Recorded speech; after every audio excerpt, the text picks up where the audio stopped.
Alright guys, welcome to another beer review, take 2 of this one. And today we're going over to Wychwood and just look at how strong I am. You know, it's cap's still on. Just rip it off because I'm proper strong. I mean, look at those muscles. But yeah, take 2, so beer's already open. It's all still in the bottle though, so I've not smelt it, I've not looked at it, but I got interrupted when I was doing my initial beer review. And it's a review that I didn't want to be interrupted on because I wanted to get it in one take because, yeah, it's Wychwood's IPA, or the Hobgoblin IPA, and I'm really quite excited to try this one because I'm a big fan of Wychwood. Hobgoblin, it's one beer that I can always go back to. I don't drink it enough though, so does that really justify me saying that it's a beer I go back to every now and then? But now I'm back in the UK, you can pick up it in deals in like 3 for £5, 4 for £6, or you could get 4 cans for like £4. So, you know, it's always there, always accessible. It's always a dependable beer for me personally, the Wychwood Hobgoblin.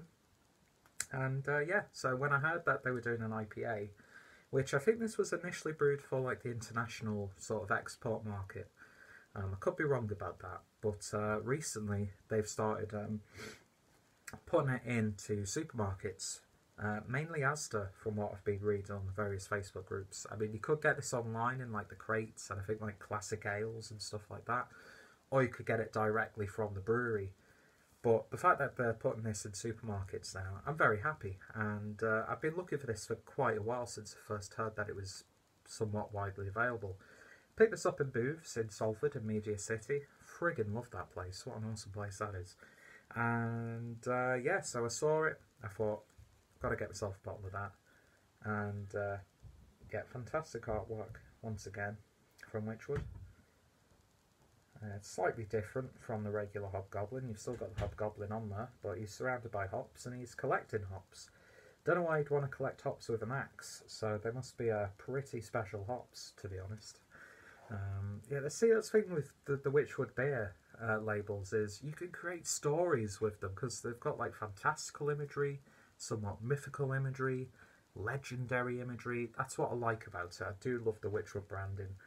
Lovely label as usual. Lovely label on the neck, and here is the crown, which again, pretty solid. So, quickly read you the details on the back. In Hobgoblin India Pale Ale, born out of character, heftily hopped and aroma packed, Hobgoblin IPA stays true to its ancestral roots, or traditions I should say, reading stuff that's not there. Brewed with Fuggles, Goldings and Styrian hops, and then amped up by the addition of some mighty American hops. This is one thing I've got an issue with, especially with the UK real ale breweries. When they do beers like this, they list the British hops, but they never list the American hops. It's always with American hops added, or with an extra helping of American hops, or amped up with American hops. It's like, I love it, the fact that you're promoting the traditional angle to the beer. That's fantastic, but I'd like to know what the American hops are if you're making that much of an effort to put the British traditional hops. I mean, it's something that, you know, I'm not going to lose sleep over, but it's just a little niggle that I have with some of these beers. But yeah, anyway, this collision of old and new world hops provides an explosion of tropical aroma and juicy bitterness, born out of character. So 5.3% ABV, 500ml bottle, best fill date is 30th of September 2018, and it says A7263 1716. So is this filled? Is that like a code and it tells you the time that this was bottled? I'm not too sure. If anybody can clear that up, or if, you know, if your life's that empty that you'd want to clear that up, feel free to do so. You know, life's too short to worry about stuff like that. But yeah, so looking forward to trying this one. And of course, using a craft glass. Now, I know Wychwood don't have the best reputation, especially because they're owned by Marston, who have a somewhat lesser reputation within certain fields. No, within certain circles, I should say. But I'm a fan of both Wychwood and Marston's. A lot of their products I do enjoy.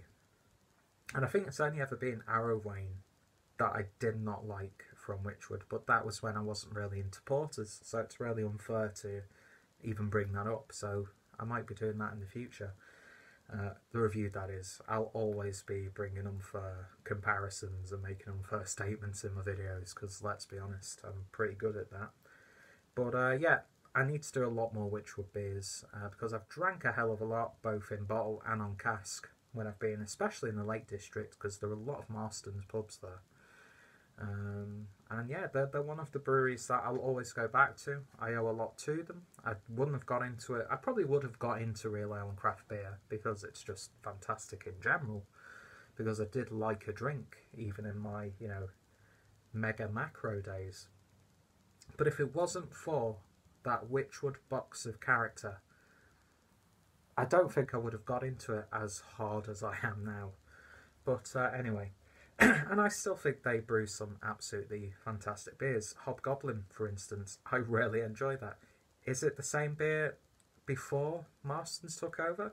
Probably, but I never tried it then, so I can't make that assessment, can I, or comparison. But anyway, beer in the glass, and that is a lovely sort of coppery colour, nice amber hues, nice clarity. There is a little bit of haze, but I'm attributing that to chill haze because it's not long been out of the fridge. Nice gentle carbonation. This glass is dirty as hell because there's bubbles sticking to the side of it, and beer poured with not even a finger's worth of maybe an off-white head. It certainly looks like an IPA. Let's see what we get on the aroma. And that's lovely, gentle citrus fruits coming out of here. Nice hit of grapefruit in there, almost like pink grapefruit with a little bit of sugar sprinkled on it to take that bitter edge off.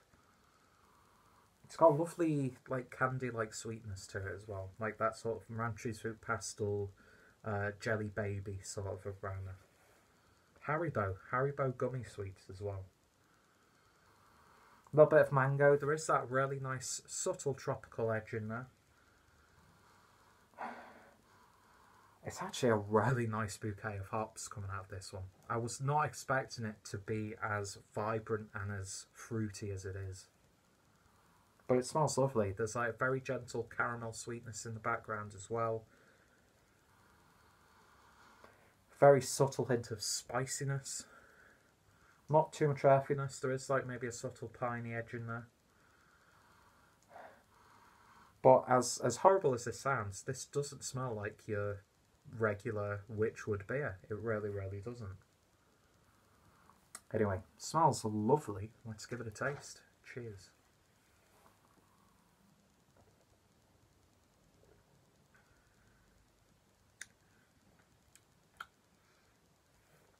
That's a really nice beer. It really, really is.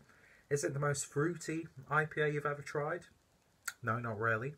Is it a malt bomb? No. Get that same tropical flavour coming through. It's got a lovely balance. Nice bitterness throughout. Not sure what the IBUs are, but they're a little bit higher than even I was expecting.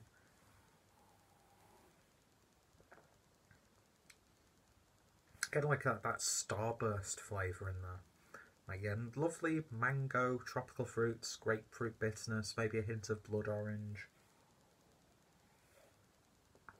It's got that, it's not really piney, but it's got that oily, resiny character coming through. Nice earthy spiciness, which I'm guessing is coming from that like Fuggles and the Goldings.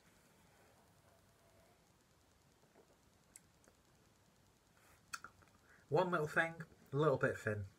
Finish is quite thin as well. If it had a bit more of a bolder mouthfeel, I think those flavours would work even better. I mean, it's a very satisfying beer to drink, don't get me wrong. It's crisp, it's clean, it's refreshing, it's vibrant, nice and zesty, a little bit of a lime edge coming out of there. You do get that weird real ale twigginess. And it does have that sort of like very traditional British golden ale or blonde ale sort of flavour. But I like it because you get that traditional British IPA, a little bit of maltiness in there. And then it's just like lifted a little bit by that American hop character. And I'd have to guess that it's something like Cascade Citra in this. You know, the usual C's, Cascade, Citra, Centennial, can't see any other hops being included in this. But yeah, that's a more than serviceable macro IPA, and yeah, I'm very, very pleasantly surprised by this. Especially after seeing the reaction and comparisons that some people have made online. But then again, I think, and this is a bold claim, I think that bias towards the brewery itself does come into play when a lot of people try Wychwood beers. For me personally, I don't think they do too much wrong. Are they the greatest brewery in the world? I wouldn't say so. They'd definitely be in my top 5 just because of how dependable they are to my tastes. But yeah, now that the beer's in, we can see that it's got about one finger's worth of maybe an ever so slightly off-white head, but ever so slightly.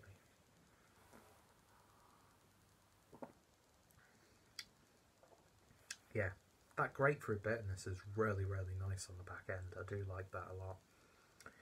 Yeah, I mean, it's a nice break from tradition from a lot of the American hopped real ale IPAs. But is it like... I think, in the grand scheme of things, it's a little bit... How do I put this? It's late to the party.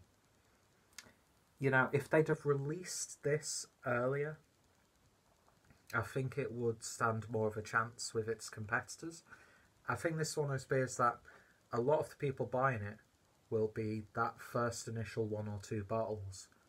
Can't see too many people going back to this one, aside from like the Wychwood hardcore people, which is, it's awesome that a brewery has a following like that.